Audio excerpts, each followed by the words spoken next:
খ্রিস্টে আমার পরম প্রিয়জনেরা, আজ অগস্ট মাসের ৮ তারিখ শুক্রবার। আর আজকে আমাদের পবিত্র মঙ্গল সমাচার নেওয়া হয়েছে মতিরচিত মঙ্গল সমাচার থেকে ১৬ অধ্যায় ২৪ থেকে ২৮ পদ।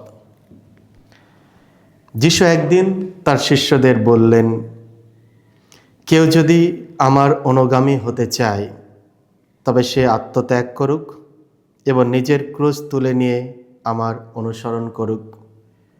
কেননা যার কাছে নিজের জীবন রক্ষা করাটাই বড় কথা, সে তা হারাবেই। এদিকে আমার জন্য যে নিজের জীবন হারাবে, শেষে সে কিন্তু জীবন পেয়ে যাবেই। সারা জগৎকে পেয়ে কেউ যদি তার ফলে নিজের জীবনের সর্বনাশ ঘটিয়ে ফেলে, তাতে তার কী বা লাভ হতে পারে? মানুষ তখন কোনো মূল্যই বা নিজের জীবন আবার ফিরে পেতে পারবে? কারণ মানবপুত্র তার পিতার মহিমায় মহিমাদিত হয়ে একদিন আসবে নিজের দূত বাহিনীকে সঙ্গে নিয়ে। যে যেমন কাজ করেছে সেদিন সে তাকে সেই মতোই প্রতিদান দেবে। আমি তোমাদের সত্যই বলছি, যারা এখানে এখনো দাঁড়িয়ে আছে তাদের মধ্যে এমন কেউ কেউ আছে, মানবপুত্রের রাজত্ব করতে আসা না দেখা পর্যন্ত মৃত্যুর অভিজ্ঞতা যাদের পেতে হবে না। এই হলো প্রভু যিশুর মঙ্গল সমাচার। প্রভু যিশু তোমার মহিমা প্রচারিত হোক। যিশু তার শিষ্য হওয়ার জন্য আমাদের সকলকে আহ্বান করেন, কিন্তু তিনি জোর করেন না। তাকে অনুসরণ করতে গেলে যা আমাদের তা ত্যাগ করতে হবে এবং যা ঈশ্বরের তা গ্রহণ করতে হবে। খ্রিস্টে আমার পরম প্রিয়জনেরা, আজকের পবিত্র মঙ্গল সমাচারে যিশু ৩টি গুরুত্বপূর্ণ বিষয় আমাদের সামনে তুলে ধরেছেন। প্রথমত, যিশুর আহ্বানে সাড়া দেওয়া আমাদের প্রত্যেকের কাছে একটি চ্যালেঞ্জ। যিশু বললেন, যদি কেউ আমার অনুগামী হতে চায় তাহলে সে নিজেকে অস্বীকার করুক এবং নিজ ক্রুশ বহন করে আমার অনুসরণ করুক। প্রথমত, যিশু কাউকে জোর করছেন না।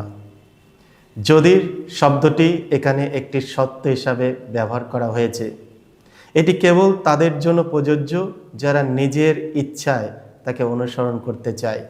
অর্থাৎ শিষ্য হওয়া মানে হলো একটি স্বাধীন এবং নিজের ইচ্ছায় পূর্ণ সিদ্ধান্ত গ্রহণ করা। দ্বিতীয়ত, যিশু দুটি গুরুত্বপূর্ণ সত্য আমাদের সামনে তুলে ধরেন। প্রথম সত্য, নিজেকে অস্বীকার করতে হবে। অর্থাৎ আমাকে আমার নিজের ইচ্ছা, স্বপ্ন, আকাঙ্ক্ষা, পরিবার, বন্ধুদের ছেড়ে দিতে হবে প্রভুকে গ্রহণ করার জন্য। আর দ্বিতীয় সত্য হলো নিজের ক্রুশ বহন করতে হবে। অর্থাৎ ঈশ্বর যা চান তা গ্রহণ করতে হবে। ঈশ্বর কি চান? আমাদের ক্রুশগুলি কি কি?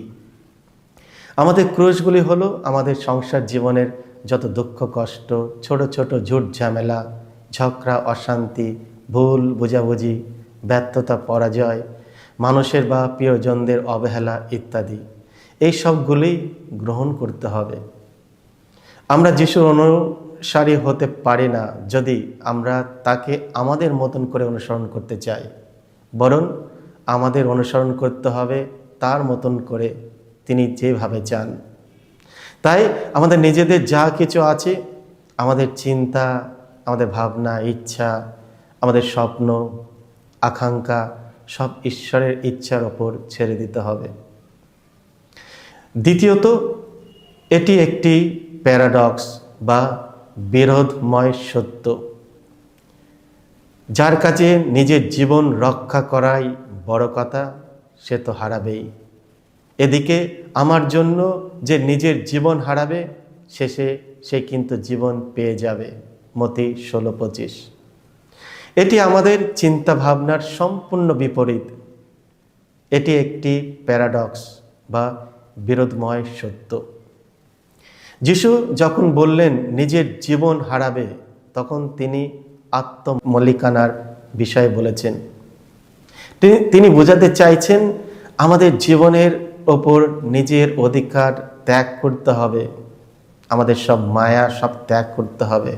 আমাদের জীবন ঈশ্বরের হাতে সম্পূর্ণরূপে অর্পণ করতে হবে। যদি আমরা সত্যি নিজেকে ঈশ্বরের কাছে সমর্পণ করি, তখন আমরা বুঝতে পারবো প্রকৃত জীবন কি, খ্রিস্টীয় জীবন যাপনের আসল অর্থ কি। তৃতীয়ত, প্রভু যীশু আজ আমাদের একটা চিন্তা ভাবনা করার প্রশ্ন তুলে ধরেন। সারা জগৎকে পেয়ে কেউ যদি তার ফলে নিজের জীবনের সর্বনাশ ঘটিয়ে ফেলে, তাতে তার কি বা লাভ হতে পারে? মতি 16:26। জগৎ লাভ করা মানে অর্থ, খ্যাতি, সুনাম, সাফল্য, ক্ষমতা, সুখ ইত্যাদি সবকিছু অর্জন করা। কিন্তু নিজের জীবন সর্বনাশ ঘটিয়ে ফেলা মানে জীবনের মূল সত্তা হারানো, ঈশ্বরের সঙ্গে সম্পর্ক হারানো। যিশু চান না আমরা ঈশ্বরকে বিসর্জন দিই এই পার্থিব সাফল্যের জন্য। তিনি চান না এই পৃথিবীর ক্ষণস্থায়ী বস্তু লাভের জন্য আমরা স্বর্গীয় জিনিস হারাই। নিশ্চয় যখন আমরা এই পৃথিবীতে বাস করছি, তখন এই সব পার্থিব জিনিস আমাদের প্রয়োজন, আর এই সব পাওয়ার জন্য আমাদের সবাইকে পরিশ্রম করতে হবে। কিন্তু যিশু এর বিরুদ্ধে কথা বলেননি। তিনি শুধু বোঝাতে চান আমরা যেন পার্থিব জিনিস অনুসন্ধান করতে গিয়ে ঈশ্বরের সঙ্গে আমাদের সম্পর্ক হারিয়ে না ফেলি। খ্রিস্টে আমার পরম প্রিয়জনেরা, যিশুর শিষ্য হওয়া মানে হলো নিজেকে অস্বীকার করে নিজের ক্রুশ অর্থাৎ ঈশ্বরের ইচ্ছা গ্রহণ করে নিজের জীবন ঈশ্বরের হাতে সমর্পণ করা, এবং এই পৃথিবীতে আমরা যা কিছু চিন্তা ভাবনা করছি তার পরিবর্তে অনন্ত জীবনের দিকে দৃষ্টিপাত করা। নিজেকে প্রশ্ন করি, আমি কি তৈরি প্রভুকে অনুসরণ করার জন্য, তার শিষ্য হওয়ার জন্য? এসো, আজ যখন প্রভু আমাদের সামনে একটা চ্যালেঞ্জ ছুড়ে দিয়েছে তাকে অনুসরণ করার জন্য, তার আহ্বানে সাড়া দেওয়ার জন্য, এসো আমরা সাহস করে তার ডাকে সাড়া দিই। তিনি আমাদের প্রত্যেককে আহ্বান করেছেন এই ডাকে সাড়া দেওয়ার জন্য। সকলকে জয় যিশু। ঈশ্বর আপনাদের সকলকে আশীর্বাদ করুন। ঈশ্বর আপনাদের সহায় থাকুন।